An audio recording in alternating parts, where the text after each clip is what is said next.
It is the approach of an administration searching for shortcuts instead of confronting the problem decisively. By appeasing insurgents in this manner, the government is in effect expanding the banditry economy.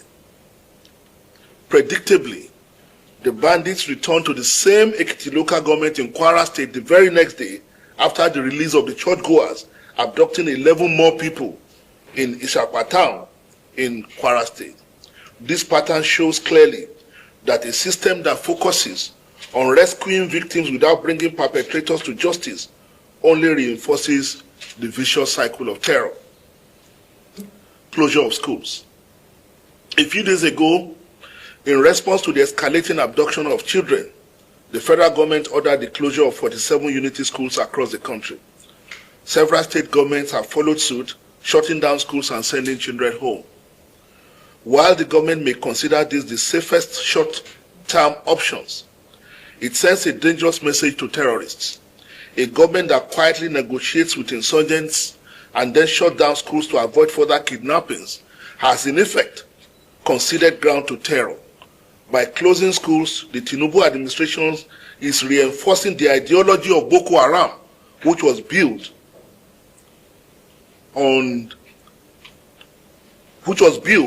on a claim that Western education is forbidden and signaling weaknesses where strength is required. This government is effectively telling the world that it cannot protect Nigerian school children or safeguard our public institutions. The government is admitting that it can no longer take responsibility.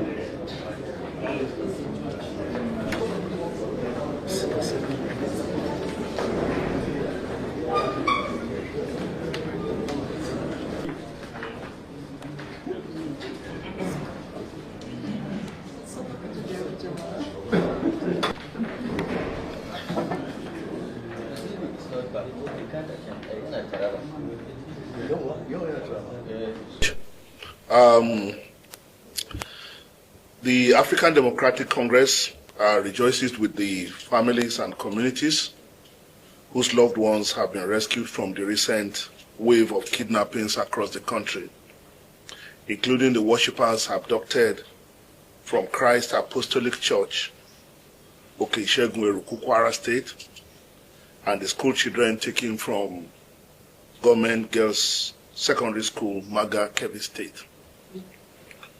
We are delighted that these citizens can finally reunite with their families. We must reiterate, while we are delighted that these citizens can finally reunite with their families, we must reiterate our long-standing position that these abductions should never have occurred in the first place. If the government were alive to its constitutional responsibilities, what the country is witnessing today is a consequence of an administration distracted by politics and behaving less like a democratic government and more like an occupying force. It is telling that it took a chastening comment from President Donald Trump to provoke even the slightest response from this government to the problem of insecurity in Nigeria. Yet, even as we welcome the safe return of the victims, we remain deeply concerned about the opaque and troubling manner in which their release was secured. The conflicting accounts coming from different government officials make it clear that the federal government is not being honest with Nigerians about the circumstances surrounding the release of the abducted victims. We strongly believe that this administration is negotiating deals with insurgents. It is especially alarming to hear the Inspector General of Police state that the perpetrators of the Kwara Church attack were not arrested just because they came out voluntarily to surrender the victims. Equally troubling is the comment attributed to the presidential spokesman, Bayo Onunuga, suggesting that the abductees were released simply because the government and security operatives asked them to do so. This raises serious questions. Is the Nigerian government paying ransom to insurgents? What exactly was exchanged for the so-called surrender of weapons by the kidnappers? And if these bandits truly surrendered weapons, what prevents them from simply acquiring new ones and continuing their criminal enterprise? If they are not going to be arrested and brought to justice, what happened to the people they shot and killed in cold blood? Where is justice for the families of those victims if their murderers are allowed to go scot-free because government needs a quick win to celebrate? The ADC is deeply concerned that if negotiation with bandits has become the government strategy for tackling insurgency and the surge in kidnappings, then Nigeria is on a dangerous and misguided path. It is the approach of an administration searching for shortcuts instead of confronting the problem decisively. By appeasing insurgents in this manner, the government is in effect expanding the banditry economy. Predictably, the bandits returned to the same Ekiti local government in Kwara State the very next day after the release of the churchgoers, abducting 11 more people in Ishakwa town in Kwara State. This pattern shows clearly that a system that focuses on rescuing victims without bringing perpetrators to justice only reinforces the vicious cycle of terror. Closure of schools. A few days ago, in response to the escalating abduction of children, the federal government ordered the closure of 47 unity schools across the country. Several state governments have followed suit, shutting down schools and sending children home. While the government may consider this the safest short-term options, it sends a dangerous message to terrorists. A government that quietly negotiates with insurgents and then shut down schools to avoid further kidnappings has in effect conceded ground to terror. By closing schools, the Tinubu administration is reinforcing the ideology of Boko Haram, which was built on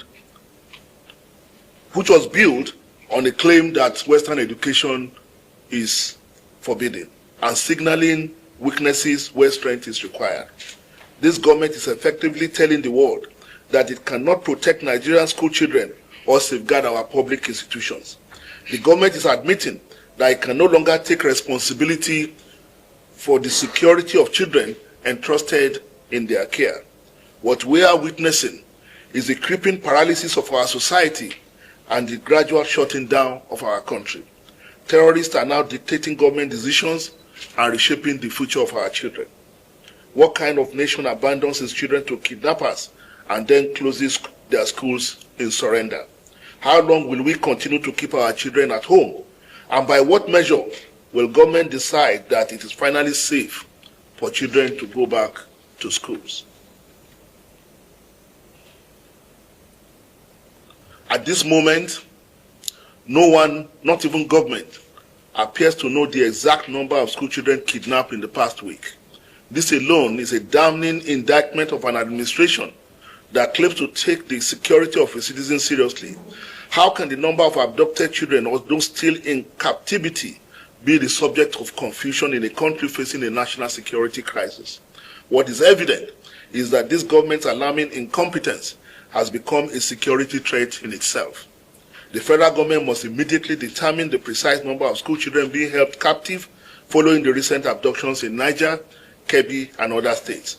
It must also inform Nigerians of the concrete steps being taken to secure their release, along with a clear timeline for action. These innocent children must not spend a day longer in captivity. The tragedy of the Chibok girls remains a deep scar on the nation's conscience, a reminder of a country that fails its own daughters. History must not be allowed to repeat itself. The governments must bring back our children now. Safe Schools Initiative and the way forward. Even more troubling is the government's quiet abandonment of the Safe Schools Initiative and the Safe Schools program, both of which were designed to strengthen security around learning environments and prevent exactly the kind of mass abductions we are witnessing today.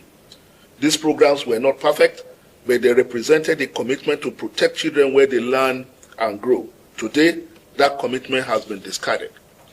The government must now choose leadership over fear. If schools have been shut because they are unsafe, then the logical response is not to retreat, but to reinforce security in our schools. We call on the federal government to immediately deploy the Civil Defense Corps to all the federal unity schools so that children can safely return to the classroom without further delay. Protecting our schools is not optional. It is a constitutional and moral responsibility. The more we capitulate, the more ground we lose as a nation. Every single day that schools remain closed, terrorists grow bolder, communities grow more fearful, and Nigeria drifts further from the promise of security and stability. A country that cannot protect its own children cannot protect its future. The ADC urges the government to act decisively, transparently, and responsibly. Reopen the schools and secure the schools. Bring our children home now and show Nigerians and the world that this nation will not bow to terror. Thank you very much, and God bless you. Do you have any questions? Well, I mean, you know the parameters for a failed state, so I know you know the answer to the question you're asking me. You know, a nation that's not able to protect its children, because what are those things that you look for in a state? A state that cannot even keep schools open. A state that would rather shut down schools and send children home rather than protect them.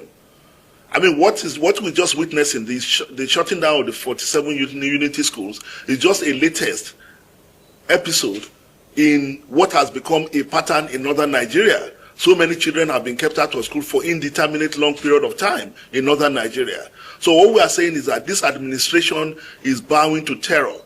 The terrorists can sense the vulnerability of the Nigerian state, and they believe that our country is there for the taking. So this is the time that government needs to show strength. But what they are doing, because they need quick win to celebrate, because they are obsessed with politics.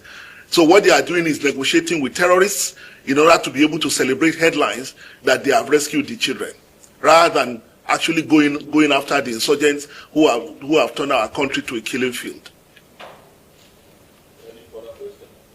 It is shocking. That's why I say the government is not addressing the fundamental issues. The government is not behaving like they understand the enormity of the security challenges that this country faced. I mean, a governor of his state was alleging that the security that was mounted in the school, someone called them and demobilized them. And shortly after the bandits, who demobilized the security that was provided to the school? The federal government is not asking these questions. Rather, what they are doing is doing business with terrorists and negotiating with them. We also saw videos of terrorists celebrating and even joking and playing with children. Why is the federal government of Nigeria not going after them? They know where they are. They know where they send officials to them to negotiate. Why are they not going after them? Now, the question you are asking, it is obvious that the information within the Nigerian security system is getting to the terrorists. Why is the federal government of Nigeria not auditing its own system? So there is a whole lot of things wrong. It's not just about what we see. There is a whole lot of things going on. And when you listen to the spokespersons of government and they talk to us as if we are foolish people. I mean, can you imagine the Bayo Ononuga saying that the victims were released just because the government asked them nicely? I mean, it shows that the government is not serious and they are insulting our intelligence. So for us as a party, we are saying that this government is overwhelmed and they have demonstrated incompetence in dealing with the issues. They lack the political will, because in the last 2 years, what you have seen is that they are obsessed with politics. Even now, while Nigerian children are still in captivity, we don't even know how many children. While insurgents run riot across our country,